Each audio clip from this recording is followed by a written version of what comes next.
Boa noite. Primeiramente, a gente pede desculpa pela voz, né? Um pouquinho de resfriado, né? Nesse tempo seco, de poeira, mas faz parte, né? É uma alegria muito grande estar aqui hoje com essa oportunidade bendita nos dado por Deus, pela permissão da equipe espiritual dessa casa e de todos os membros. Eu estive realmente em pausa um pouco em relação às exposições, né? Precisei dessa pausa para até mesmo para dedicar a trabalhos que surgiram aqui na casa, né? Um deles é o tratamento magnético, como o Clídio acabou de falar, né? Todas as sextas-feiras, e exigiu-se de mim, por responsabilidade desse trabalho, uma certa dedicação, conciliou com outras atividades particulares e eu precisei desse tempo. Mas nós estamos aqui, graças a Deus, e eu quero ofertar minha gratidão a cada um de vocês que está aqui presente nessa noite. Que Deus nos ilumine, que possamos ser impactados pela luz de Deus, sondando o nosso coração no amor, que saiamos daqui com a nossa fé revigorada, com novas perspectivas de mudanças de vida, com novos objetivos e com o coração, com a mente mais esclarecida. O Mestre Jesus, Cristo, ele com seus exemplos, com suas palavras, com seu modo de viver em perfeita harmonia com a lei do Senhor, com as leis morais, com as leis divinas, foi o maior exemplo e o maior professor nos ensinando sobre a grandiosidade das virtudes. E o que é as virtudes? Né? São conquistas morais, né? Sinais de evolução e uma resistência às más tendências. Né? As virtudes, elas são as principais vias, né, para a nossa evolução, né, para nós estarmos em harmonia com as leis morais. Kardec, em muitas vezes, ele costuma designar as virtudes como as perfeições e imperfeições relativas, né? Ou seja, vícios e virtudes.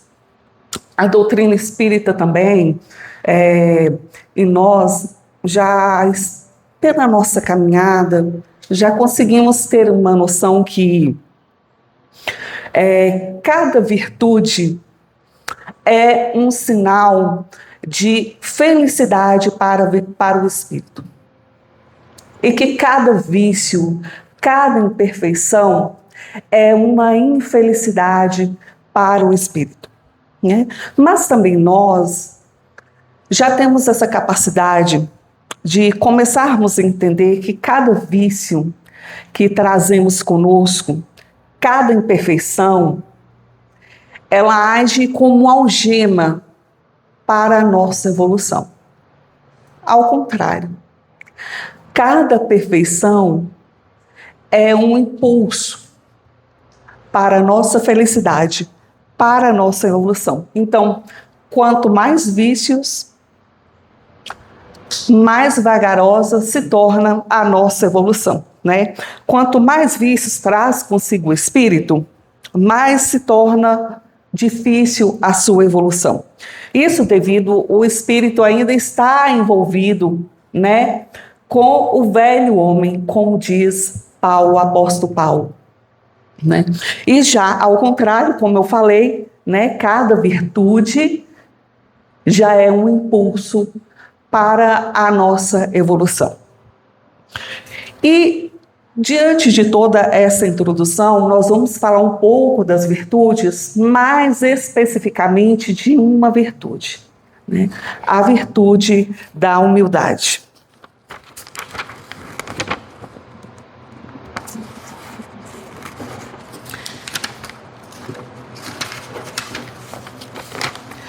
E eu trouxe algumas anotações, eu peço permissão para vocês, porque eu vou estar manipulando as folhas aqui, mas para nós falarmos sobre as virtudes da humildade, nós vamos apoiar um pouco em Emmanuel.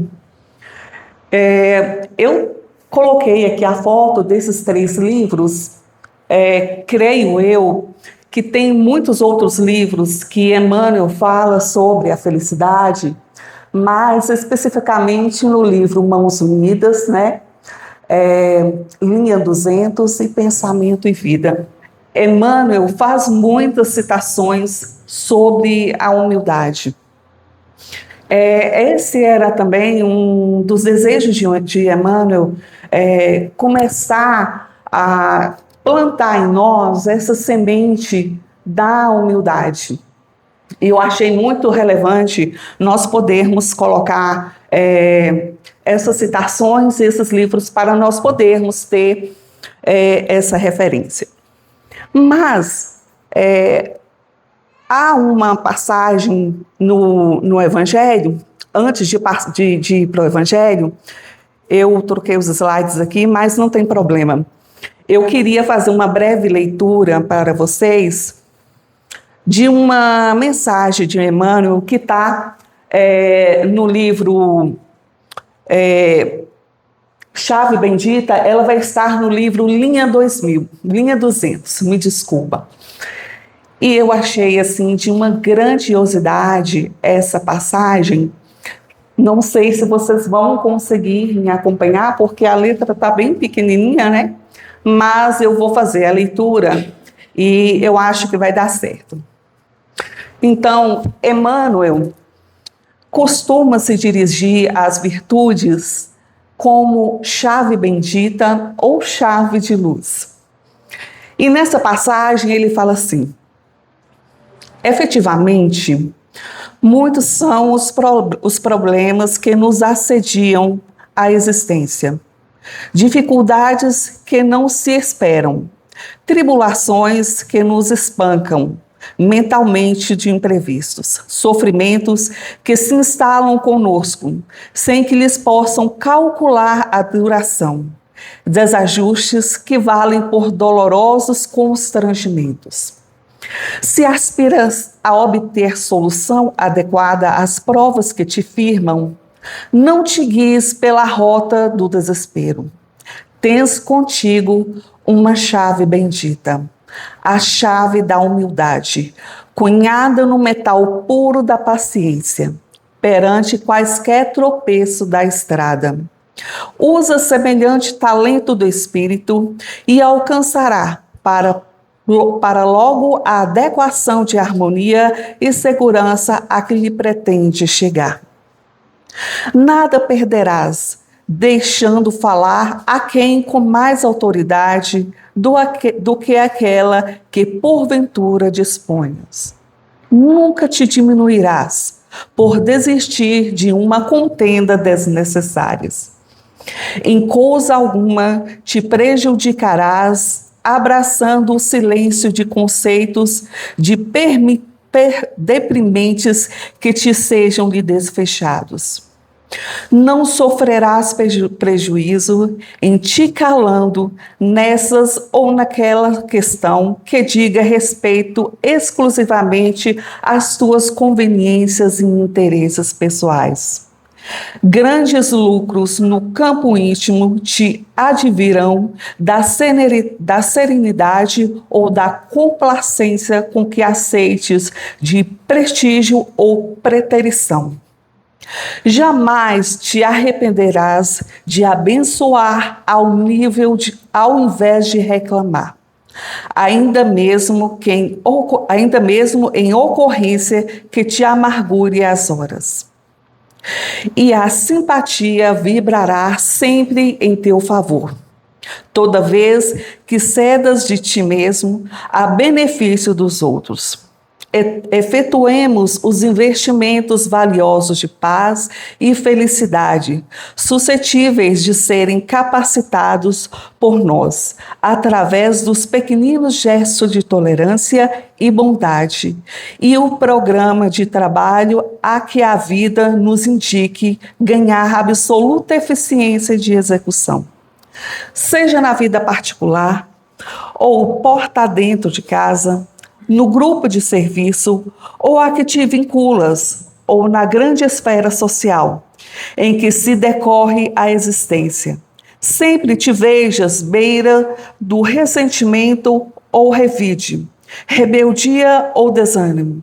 Nunca te entregues à irritação. Tenta a humildade. Essa passagem está no capítulo 17 do livro Linha 200. E eu achei de uma grandiosidade nós podermos citar ela aqui, só para enfatizar essa importância que Emmanuel dá à virtude da humildade. Mas eu queria me apoiar também nessa passagem que está em Mateus 5, de 3 a 9, que é conhecida por muitos como o Sermão do Monte ou as Bem-aventuranças, porque nela Jesus vai nos falar das virtudes de uma forma muito bela, muito caridosa para conosco. E abrindo assim um parênteses, essa era a principal mensagem do Mestre. Esse era o principal objetivo de Jesus. Falar de uma forma que penetrasse no nosso coração. E ele era muito zeloso com isso, porque ele falava de acordo àqueles que estavam ouvindo. E eu achei também que vinha assim muito a somar sobre a reflexão da noite. Então nós vamos começar assim: bem-aventurados os pobres em espírito, porque deles é o reino dos céus. E eu quero enfatizar isso. Bem-aventurado os pobres em espírito. Porque nós temos uma tendência, como eu já tive essa tendência, de nós irmos para o lado material. Porque por nos apegarmos à palavra pobre.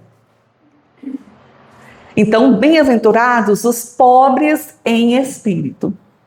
Creio eu que vocês não tiveram essa dificuldade de interpretação. Eu tive, né? Então, às vezes nós ficamos ali... Então, quer dizer que aqueles que são mais abençoados, né? Vamos falar assim, também não está dentro dessa bem-aventurança que Jesus quis dizer? Não. Bem-aventurados os pobres em espíritos, porque deles é o reino dos céus. E aí eu quero enfatizar também que reino não é um lugar. Nós já temos essa consciência, que reino é um estado de espírito, né? E aí vem, bem-aventurados os que choram, porque eles serão consolados. E nós já conhecemos essa passagem, então eu não vou fazer a leitura dela toda, né? Mas para aqueles que depois quiserem dar uma aprofundada, está em Mateus de 3 a 9, né? Então nós vamos encontrar esse conhecimento, como eu falei, dado pelo Mestre no Sermão dos Montes.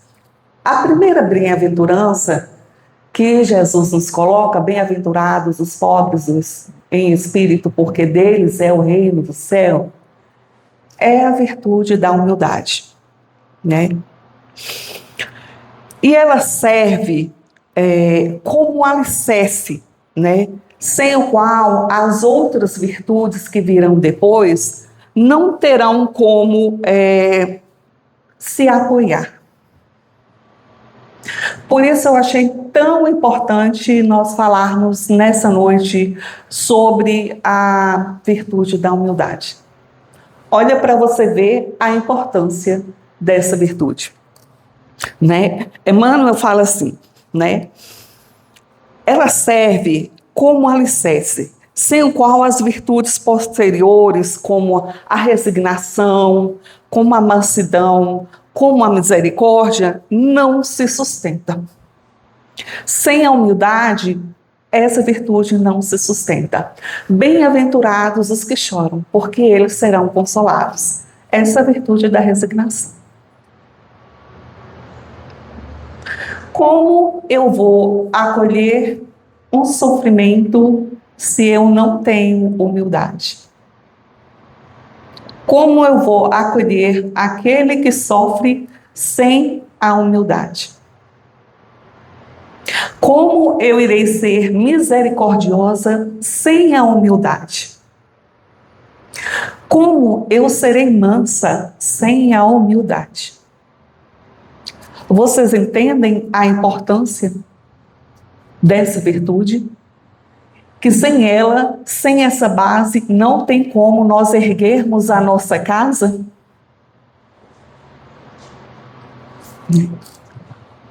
Então, a base dessa virtude é fundamental, né? Porque, irmãos, você acolher sem a humildade não se faz acolhimento. Porque acolher, e quando eu falo acolher, não é sentido, não só no sentido de acolher o próximo, mas de acolher aquilo que há de vir para você. Você acolher o seu sofrimento, nós temos aí várias maneiras de passar por ele. Vamos dar um certo exemplo. Um irmão num estado terminal ou no estado inicial de câncer. Esse irmão, ele tem várias portas, eles têm várias vias para passar por esse sofrimento, por essa tribulação. Uma delas é se revoltar e não aceitar e tornar-se isso mais complicado para a sua vida. A outra dela é descrer da vida, né? Descrer daqueles que está próximo. Você entra num estado até mesmo de se revoltar com Deus, com a sociedade, com a humanidade. Você tem a possibilidade de aceitar o estado em que você está, de procurar uma ajuda médica, de procurar uma ajuda espiritual, de procurar uma ajuda psicológica, de procurar uma ajuda fraternal, a que é mais viável para podermos passar disso. E o que é que nós levamos diante de todas essas portas, de todas essas possibilidades que eu falei, né? Levamos o que com cada uma delas? O desespero, a angústia, a descrença, ou nós aprendemos com aquilo que nós estamos passando? E eu citei um exemplo. Porque como acolher um filho que está em um caminho desvirtuoso? Como acolher um pai que precisa de seu apoio? Como acolher a sua família sem a humildade? Porque depois não tem como nós termos as outras virtudes para dar prosseguimento a isso, né? Então, por isso, a importância dessa virtude. Por isso que em vários livros, como eu acabei de expor ali no slide, essa preocupação, Emmanuel, em que criemos e que nos voltemos para adquiri-la para a nossa vida, para o nosso bem, né? Bem-aventurados os mansos, né? Eu falei agora há pouco para vocês, porque eles herdarão a terra. Então, foi como eu acabei de enfatizar, né? Como conseguiremos ser mansos sem essa humildade? E uma reflexão que nós temos que ter dentro de nós é que eu tenho realmente sido humilde? O que é ser humilde? Será que eu sou humilde ou eu me faço humilde? E até onde a humildade tem me permitido alcançar? Porque às vezes nós nos camuflamos numa personalidade que nós não somos. Talvez realmente nós achamos que somos humildes e não somos, né? Então, essas perguntas servem para remexer dentro de nós o que realmente somos, o que realmente estamos buscando. E a primeira porta que a humildade traz para o espírito é o reconhecimento da nossa pequenez, diante da grandiosidade e da criação divina, da criação que nos cerca.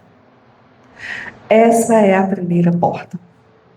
Sabe por quê? Porque quando eu reconheço que eu sou pequeno e reconheço a grandiosidade da criação divina e que eu me faço pequeno diante do universo, eu começo a ter uma perspectiva de vida diferente e um olhar diferente para tudo. Eu começo a perceber quem eu sou e qual é o meu lugar nesse mundo. Quando eu me coloco pequeno, eu me coloco como aquele que está nas mãos de Deus.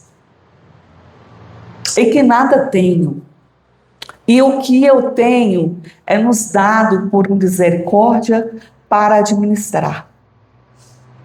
E através dessa administração, evoluir. Que a família que eu tenho, que o trabalho que eu tenho, que as ações que eu faço, todas elas são para o meu bem, para o meu crescimento, para o meu evoluir. Sócrates, no oráculo de Sócrates, o oráculo de Delfos, quer dizer, o oráculo de Delfos era um centro religioso mais importante que tinha na Grécia Antiga. Então lá, ela era localizada, eu até anotei aqui para não falar errado, no Monte Parnasson. Né? Esse oráculo de Delfos, ele era um templo dedicado ao deus Apolo. Né? E lá iam os governantes, os generais, as pessoas comuns, em busca de previsão do futuro, em busca de conselhos políticos, em busca de orientações. E lá foi citado Sócrates como o homem mais sábio do mundo. E Sócrates ficou incomodado com essa notícia que lhe foi dada como o homem mais sábio do mundo. E ele realmente não aceitava isso. E ele falava assim, não, mas eu não sou o homem mais sábio do mundo. Talvez da minha região, talvez aqui do meu estado, mas não do mundo. E Sócrates começou a andar e fazer algumas pesquisas e fazer algumas entrevistas com as pessoas no objetivo de encontrar uma pessoa mais sábia que ele. Né? E aí Sócrates foi percebendo que as pessoas, elas falavam muito do que sabiam, mas ignorava aquilo que elas não sabiam.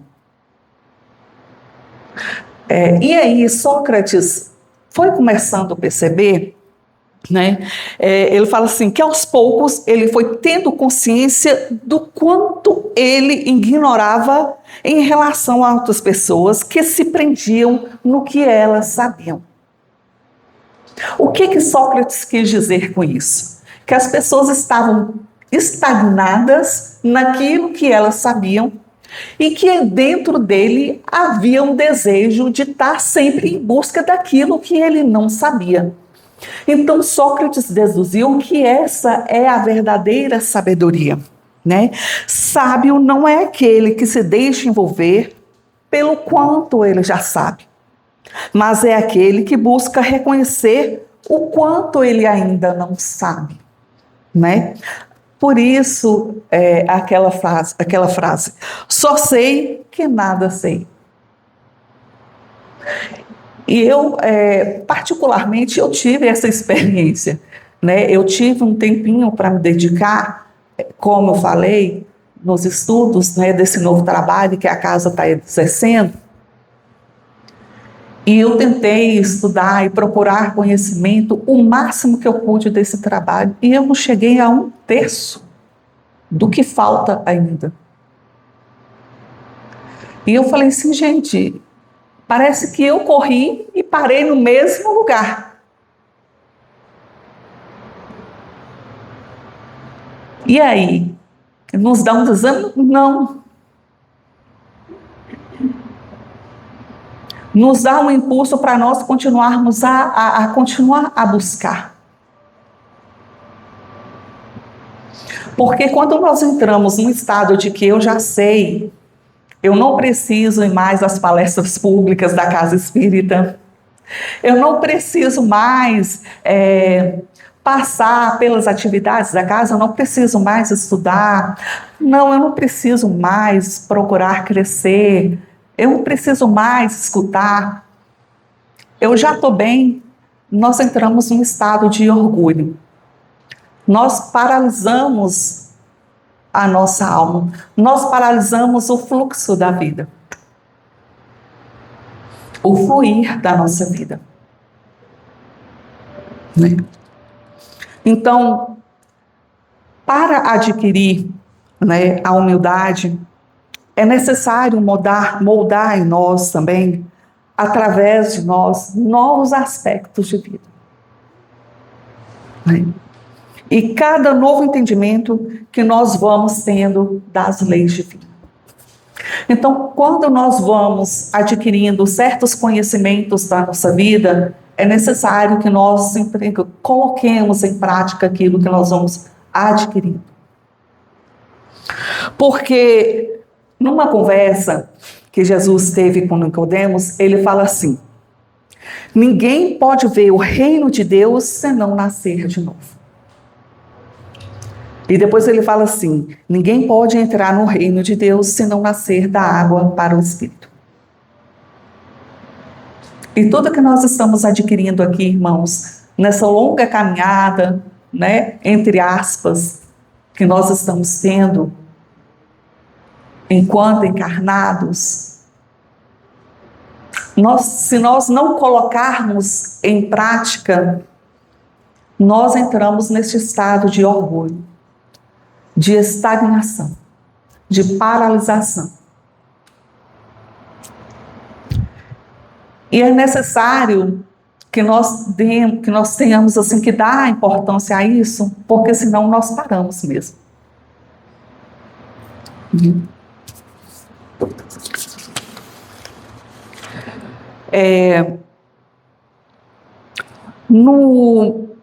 No livro dos Espíritos tem uma questão que fala assim, a questão 828, ela fala assim: em verdade eu vos digo que o homem simples, porém sincero, está mais adiantado no caminho de Deus do que um que pretende parecer o que não é.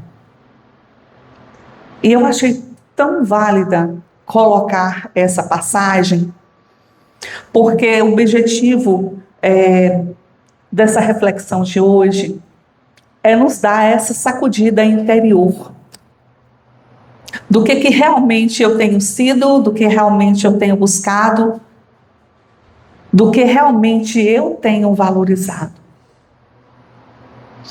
E não no sentido de que saiamos daqui tristes, mas que saiamos daqui com uma fé renovada. O que realmente eu tenho buscado, né? Porque uma coisa é ver, uma coisa é falar eu sou, uma coisa é desejar e uma coisa é praticar a humildade, né? A virtude, ela de fato nos abre para essa renovação. né? O orgulho, ela faz com que a gente se feche. Né? Ela fecha o nosso movimento da vida. No livro Pensamento e Vida, Emmanuel fala assim: a carência de humildade, ela surge à alma doentios enquistamentos do sentimento. O que é esse enquistamento?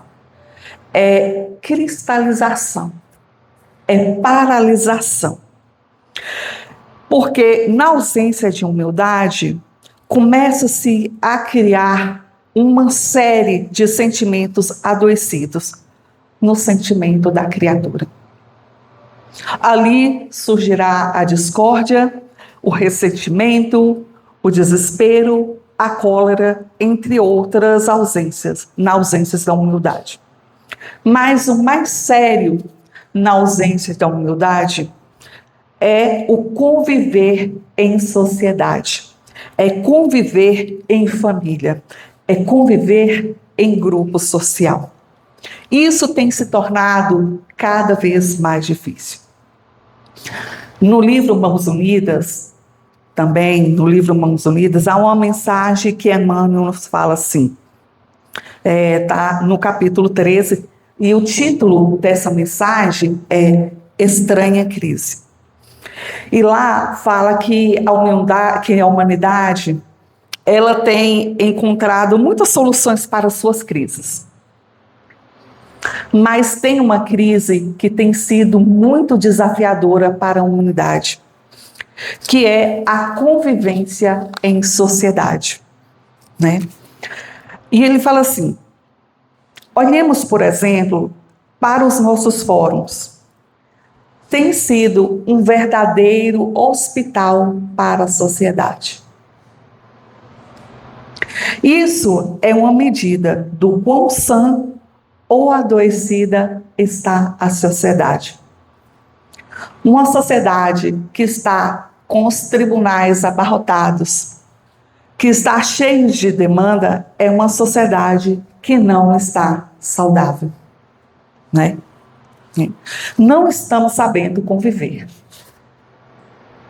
Não estamos sabendo resolver entre nós, né, as questões na presença da humildade, na presença do perdão, na presença da resignação.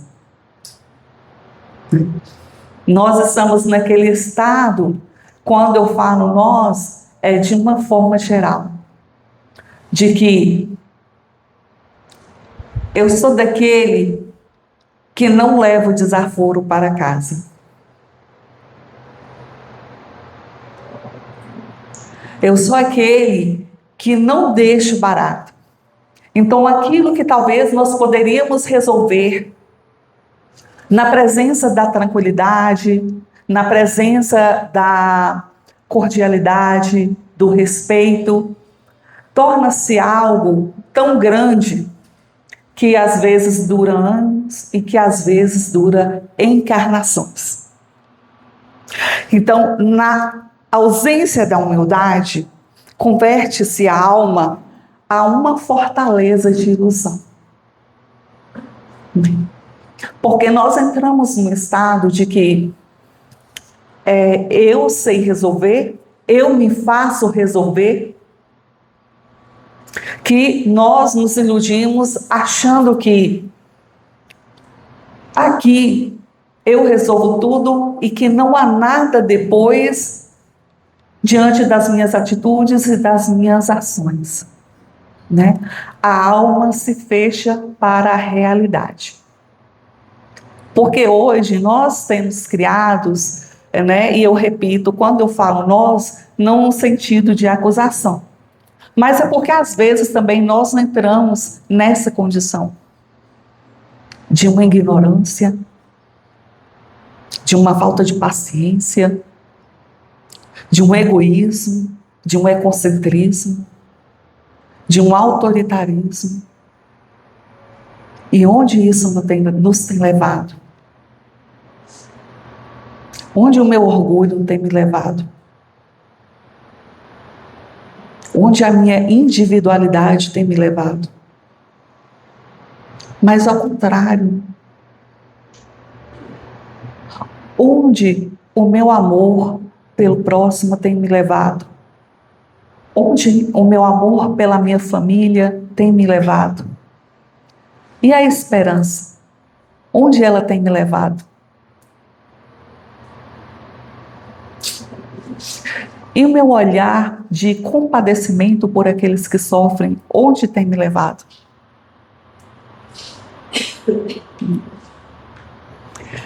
E é uma preocupação, né, por parte da sociedade em nos colocar nessa posição desse individualismo, né, dessa ocultação com o amanhã. E quando nós entramos nesse estado de ocultação, nós não conseguimos ver, irmãos, que aqui é uma passagem, que nós estamos aqui de passagem. Então, às vezes, quantos espíritos esclarecem e voltam a enxergar quando entra no estado, quando entra em contato com o mundo espiritual. Será que nós vamos enxergar a nossa realidade quando nós entrarmos em contato com o mundo espiritual? Então, quando eu me coloco nesse estado de humildade, quando eu me deparo com essa porta de que eu sou pequeno diante da grandiosidade, diante da criação, eu começo a enxergar a vida de um modo diferente, com um olhar mais esclarecedor, com a mente aberta. Tem uma música, eu amo ela de paixão, que ela fala assim: o que agrada a Deus é minha pequena alma, é que eu amo minha pequenez e minha pobreza. O que agrada a Deus é minha pequena alma, é que eu amo minha pequenez e minha pobreza. É a esperança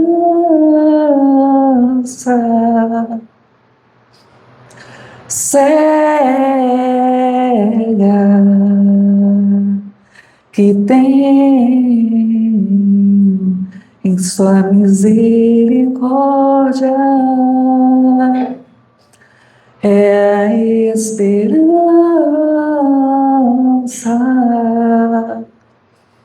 cega que tem em sua misericórdia. É o que agrada a Deus. É essa pequenez de nós deixarmos o fluxo da nossa vida seguir, o fluxo da nossa vida fluir. É o desapegar de que não tem nada além de mim. É o desapegar de que eu não terei contato com o mundo espiritual. Essa é a grande beleza da encarnação e da reencarnação. É a possibilidade de termos a nossa visão totalmente restaurada quando nós entramos em contato com o mundo espiritual. E a humildade, ela é a nossa via para esse caminho. Ela é essa porta que nos escancara uma escada para podermos traçar a nossa evolução. É uma reflexão muito curta, às vezes muito singela, Mas se nós abrirmos o nosso coração para essa virtude, e hoje tendo esse esclarecimento de que nós não iremos conseguir adquirir as outras virtudes para entrar nesse mundo de um processo de progresso, porque sem ela nós não temos como estabelecer e como adquirir as outras virtudes. Se nós sairmos aqui levando essa vontade, esse desejo, esse objetivo, nós já estaremos dando um grande passo para nós, né? Bem-aventurados os limpos de coração, porque eles herdarão, porque eles verão a verdade. Bem-aventurados os pacificadores. Como eu irei pacificar sem a humildade? Como eu irei ser pacífico sem a humildade? Como eu irei pregar? Como eu irei expor sem a humildade? Então, a discórdia, a violência, o espírito de contenda, a falta de gentileza, de respeito, as palavras que ferem, as críticas destrutivas, na ausência da humildade, nós criamos em nós estados doentios. Nós criamos em nós células doentias, seres humanos doentes, porque não conseguimos cultivar em nós o sentimento de amar, o sentimento de cuidar, o sentimento de ajudar, o sentimento de se entregar. E é esse o grande objetivo do Evangelho, da doutrina espírita, nos esclarecer e nos guiar por esse caminho de luz que venha nos auxiliar. Então essa foi a reflexão da noite. Agradeço a cada um de vocês que estão aqui presentes. E eu quero pedir de todo o meu coração ao Mestre Jesus, aos irmãos espirituais que se encontram aqui nessa noite, aos benfeitores dessa casa, que o nosso coração se volte para as virtudes, para essas vias de crescimento espiritual, de evolução. Como essa canção fala, né? É a esperança cega que tenho em sua misericórdia. É a esperança cega que tenho em sua misericórdia. E pedimos a Deus, ao Mestre Jesus, que nos dê essa esperança, que crie em nós um estado de virtude, que cresçamos no Evangelho, nos seus ensinamentos, que cresça em nós essa capacidade de desenvolver essa virtude, de fundar essa base tão importante para a nossa casa, para que sejamos verdadeiros, verdadeiros com nós mesmos, verdadeiros com o próximo, e que saiamos daqui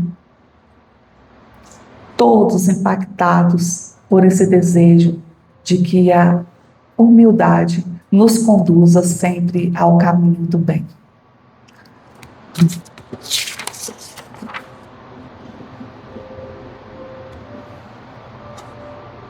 Muito obrigada, meus irmãos e minhas irmãs. Que muita paz e muita luz nos envolva nessa noite de hoje.